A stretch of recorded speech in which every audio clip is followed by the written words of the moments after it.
Jen Rosati and Don Staley and all those folks that Cheryl Reeve, who had a hand in Caitlin Clark not making Team USA last year in the Olympics. It looks like they may be now. Cheryl Reeve's still there, but the actual committee.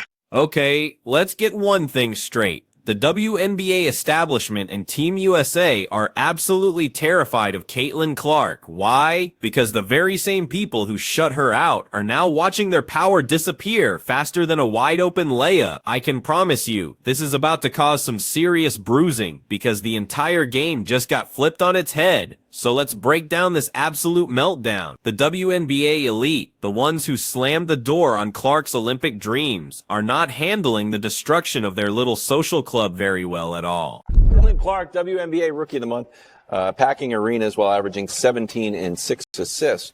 That's not enough to make the Olympic roster. And let's not even pretend that Clark was left off the Olympic team because of lack of experience. That was never the reason. It was pure favoritism and politics, plain and simple. Sue Bird used to hold the keys, but this time around the gate was swung wide open as that same old inner circle tried to gatekeep their way through another Olympic cycle. But here's the plot twist. Team USA's new structure is now set up just like the men's team, with one person in charge of putting it all together, and that person is now Sue Bird.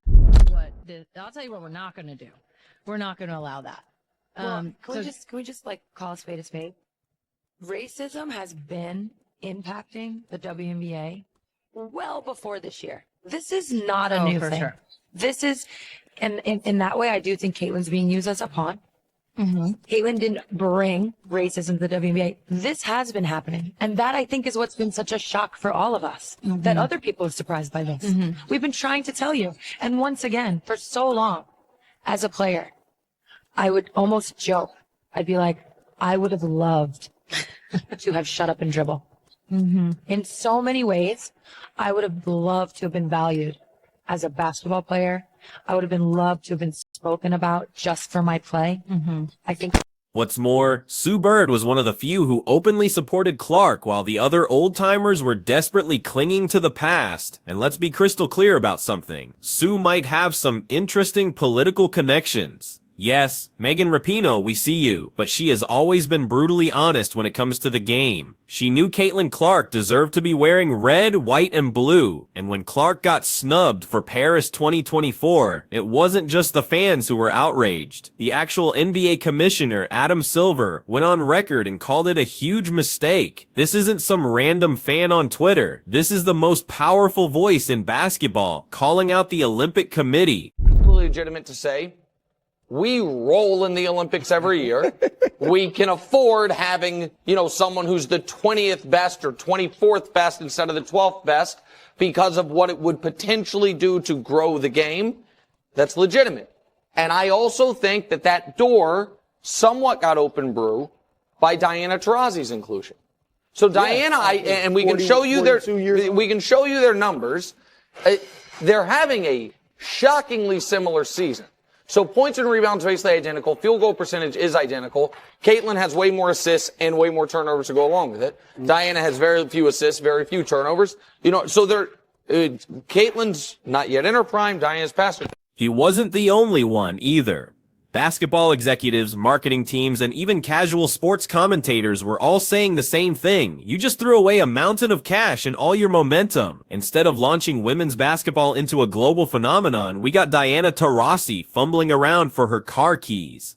Taurasi, by the way, did next to nothing in the last Olympics. 2 points in one game, a DNP in another, and 0 impact. And this is who they picked over Clark, a player who is already making more noise than the entire USA squad combined.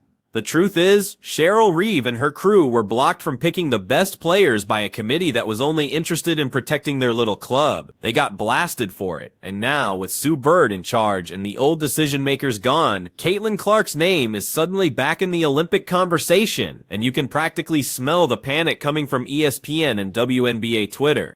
Sue Bird won 4 WNBA championships. She was an All-Star 13 times, one of the more decorated basketball players in history, and also 5-time Olympic gold medalist, just named USA Basketball Women's National Team Managing Director. That's a hell of a title there. Is that on your business card? And what exactly does that mean, Sue? Need like a business index card at this point or whatever.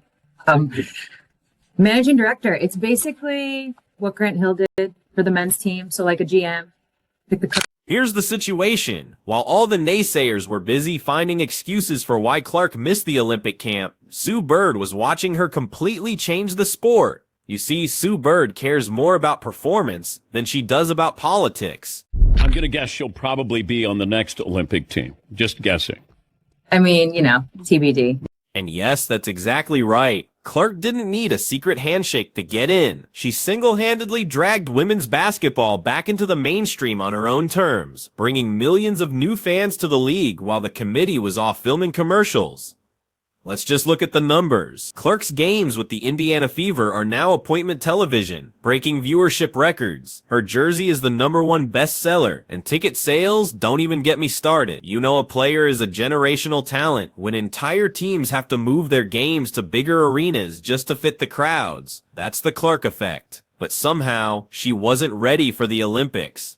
The real reason they never wanted her on that team because they knew exactly what it meant. She would outshine the veterans. She would be the main event, and she would expose some of their sacred cows. They couldn't risk it, so they buried her with weak excuses and dragged out a pointless debate. They said it was all about experience and sending Taurasi to get one more gold medal. But let's be clear about something incredibly important. That move didn't just cost Clark a medal, it might have cost her a legacy. Without Paris 2024, Clark has to wait 4 more years just to start her Olympic journey, making it almost impossible for her to ever break Taurasi's records unless she plays until she's 44, which was probably the whole point. But karma moves fast. As Sue Bird's first move as managing director, she completely dismantled the old committee, and you can bet her second move, restructuring the selection process to be like the NBA's with one person making the call, has Caitlin Clark's name written all over it. The WNBA media is trying to play it cool, but the fear is obvious. This changes everything. The cozy little echo chamber they built for themselves just exploded, and the same people who mocked Clark last summer are now scrambling. They said she wasn't ready, but the truth is, they weren't ready for her. And this isn't just about Clark, the next generation, with stars like Angel Reese and Paige Bookers, isn't here to play politics. They're here to win, even if it means pushing the old guard aside. Sue Bird and Adam Silver see it. The whole world sees it. This isn't just some feel-good comeback story. It's the WNBA media machine being forced to watch the golden goose they tried to cage finally take flight. Remember all that coded nonsense from last summer? She hasn't earned it. She needs to pay her dues. Are you kidding me? Clark is carrying this league on her back while executives make terrible decisions. She earned it by putting more fans in seats than the rest of the league combined. As Adam Silver said, she should be on the team. Clark is bigger than Team USA. She is Team USA. And now that Sue Bird has the clipboard, the game is over. No more politics. No more farewell tours for aging vets at the expense of prime athletes. It's about winning. The idea of leaving Clark at home just to give Diana Taurasi another medal was absurd. You have a 42-year-old who spent more time getting medical treatment than playing, contributing almost nothing, while Clark was selling out arenas and breaking the internet. But she wasn't ready. Get out of here. She was a threat to their system. She wasn't one of them. She didn't kiss the rings, and she was too young, too popular, and too damn good. They knew if she got on that court, she would take over and make the old guard look obsolete, so they slammed the door. But Sue Bird just kicked it wide open, and it's not just Clark's fans celebrating, it's everyone who's tired of seeing the league held back by favoritism. For the first time, the best players have a real shot. Let's look at the business side. The Olympics are a brand, and they need ratings and cultural relevance. Clark delivers all of that. People fly across the country to see her play. She is a walking headline. The critics can cry on Twitter about paying dues, but this isn't a handout. It's just smart business. It's the most logical decision the national team has made in years. And remember, when Clark is on that team, her star power lifts everyone up. More media, more fans, more eyes on the entire league. The panic you're sensing behind the scenes is real. The inner circle's control is slipping. The fans have chosen Clark, and for the first time, the system is changing with them. This isn't a shift, it's a revolution.